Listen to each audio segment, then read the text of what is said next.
नमः भगवते वासुदेवाय नमः। आज हम श्रीमद् भगवत गीता का 14वां अध्याय पढ़ेंगे। हे अर्जुन, यह कामना करे जीव का नाश, जिनको निष्पासर रहे धन लेने की आस। जोड़ जोड़ कर लक्ष्मी धरे तिजोरी बीच, वो तामस नर जनिए वही जगत में नीच। ऐसा नर संसार में यश रंजक नहीं पाए, जब त्यागे इस देह को तुरंत नरक में जाए। इस कारण सब कामना करो मित्र बर दूर, भाव सदा निष्काम हो कर लो युद्ध जरूर। 14वां अध्याय। श्री कृष्ण बोले, फिर भी ज्ञानों में श्रेष्ठ ज्ञान मैं तुमको बताता हूँ, जिसके जानने से सारे मुनिजन मोक्ष रूप परम सिद्ध को प्राप्त हुए हैं। इस ज्ञान की सहायता से मेरे स्वरूप को प्राप्त हुए लोग सृष्टि के समय नहीं जन्मते और प्रलय काल में कष्ट नहीं पाते।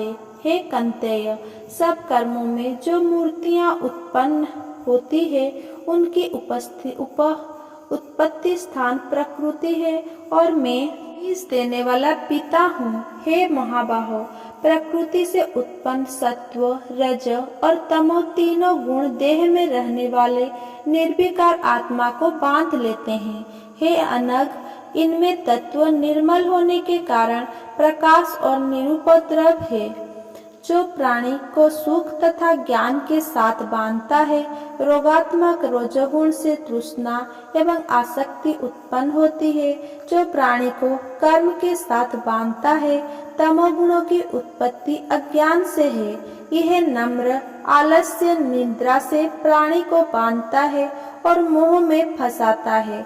हे भारत, सत्व सुख उत्पन्न करता है, रज कर्म उत्पन्न कराता है, तम सब ज्ञान को ढक प्रमाद पैदा करता है। हे भारत, सत्व गुण रज और तमो को दबाकर बढ़ता है। इसी प्रकार रज सत्व एवं तमो को और तमो सत्व एवं रजो को दबाकर बढ़ना चाहता है।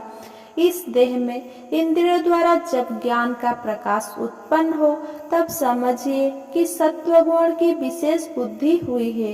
हे भारत, रजगुणों की बुद्धि में लोभ, कर्म में प्रवृत्ति, कर्मों का आरंभ, अशांति और इच्छा उत्पन्न होती है।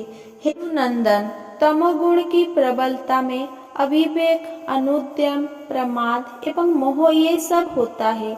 जब देह को सतोगुण के उदय में मृत्यु प्राप्त होती है, तो वो ज्ञानियों के प्रकाशमय लोक को पाता है। रजोगुण के उदय से मरकर कर्मों में आसक्त मनुष्य जन्म लेता है और तमोगुण के उदय में मरा हुआ मूढ़ योनि में जन्म ले पाता है। सात्विक पुण्य कर्म का फल भी सात्विक कलंक रहित होता है। राजस कर्म का फल दुख और तामस कर्म का फल अज्ञान है। सत्व से ज्ञान उत्पन्न होता है, रजो से लोभ तथा तम से प्रमोद, मोह एवं अज्ञान की उत्पत्ति होती है। सात्विक पुरुष को उत्तम, राजस को मध्यम और अधम तामसी लोगों को नीच गति प्राप्त होती है। जो देह शरीर में उत्पन्न होने वाले सत्व, रजो, तमो इन तीनों गुणों को जान लेता है, वो जन्म, मृत्यु, बुढ़ापा और रोग से छूटकर मुक्ति पाता है। अर्जुन ने पूछा, हे प्रभु, कैसे मालूम हो कि अमुक मनुष्य ने तीनों गुणों को पार किया है? उसका क्या बर्ताव है? किन उपायों वो तीनों गुणों को त्यागता है? हे पांडुनंदन, प्रकाश प्रवृत्ति होने में उनकी इच्छा ना करे।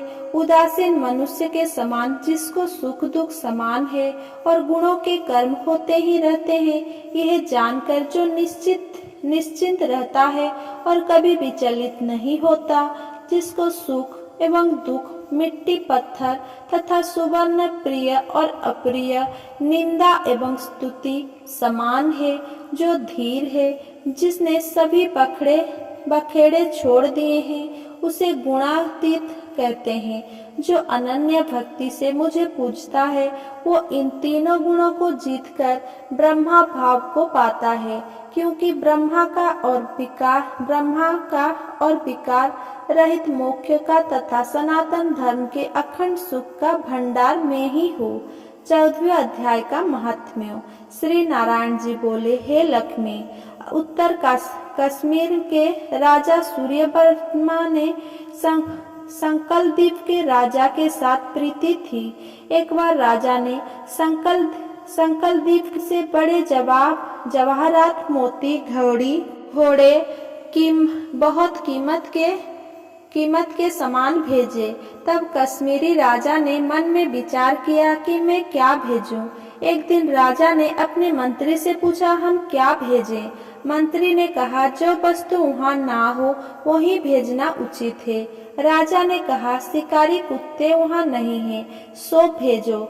संकल्पद्वीप का राजा कुत्तों को देखकर बड़ा प्रसन्न हुआ और यह शिकारी कुत्ते वहाँ थे भी नहीं। मेरे मित्र ने बहुत अच्छा किया, हम शिकार खेला करेंगे। कोई दिन गुजरे, तब एक दिन राजा शिकार खेलने चला और भी शिकार खेलने वाला साथ चले। संकल्पद्वीप के राजा ने दूसरे राजाओं के साथ शर्त बांधी कि जिसका कुत्ता शिकार मारे सो लेवे। सब राजाओं ने अपने कुत्ता छोड़े। तब एक सुस्या निकला, उसके पीछे कुत्ते दौड़े। सुस्या दूर निकल गया और कुत्ते रह गए। संकल्पद्वीप राजा के कुत्ते ने सुस्या को पकड़ा। लोगों ने शोर किया तो कुत्ता घबरा गया और सुस्या फिर भाग निकला। कुत्ते के दांत सुस्या को लगे थे। रुधिर टपकता जाए, सुस्या भागता जाए और कुत्ते पीछे रह गए। भागते भागते वन में एक कच्चा तालाब पानी में से भरा था। उसके तट पर एक कुटिया थी, वहाँ एक साधु रहता था।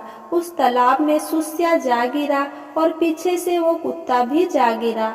इतने में राजा भी घोड़ा दौड़ा कर वहाँ पहुँचा तो देखा कि दोनों तालाब में मरे पड़े हैं। और राजा को देखकर उन दोनों ने कहा, हे राजन, तू धन्य है, तेरे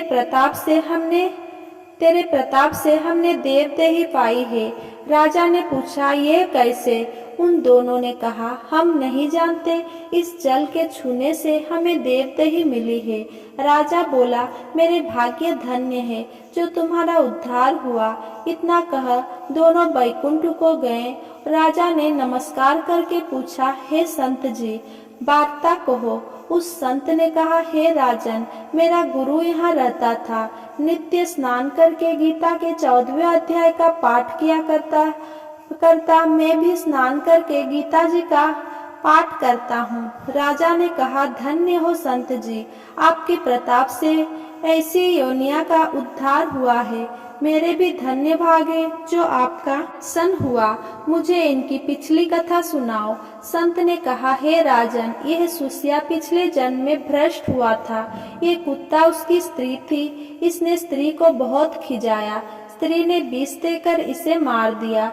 जब दोनों मरकर यमलोक को गए तब धर्मराज ने हुक्म दिया कि इसको सुस्या का जन्म दे दो। तब इन दोनों ने कहा, महाराज, हमारा उद्धार कब होगा? तब धर्मराज ने कहा, जब श्री गीता जी के 14वें अध्याय के पाठ करने वाले संतों के स्थान का जल स्पर्श होगा तब तुम्हारा उद्धार होगा। ये दोनों धर्मराज के घर पर पधारे। तब राजा नमस्कार करके अपने घर आया और अपने पंडित जी से नित्य प्रति गीता जी के 14वें अध्याय का पाठ सुनने लगा। तीसरी श्रीमद् भगवत गीता का 14वां अध्याय संपूर्ण। अगर मेरा ये वीडियो आपको पसंद आया हो तो मेरा वीडियो को लाइक, कमेंट, शेयर करें एंड मेरे चैनल को सब्सक्राइब करें। धन्यवाद।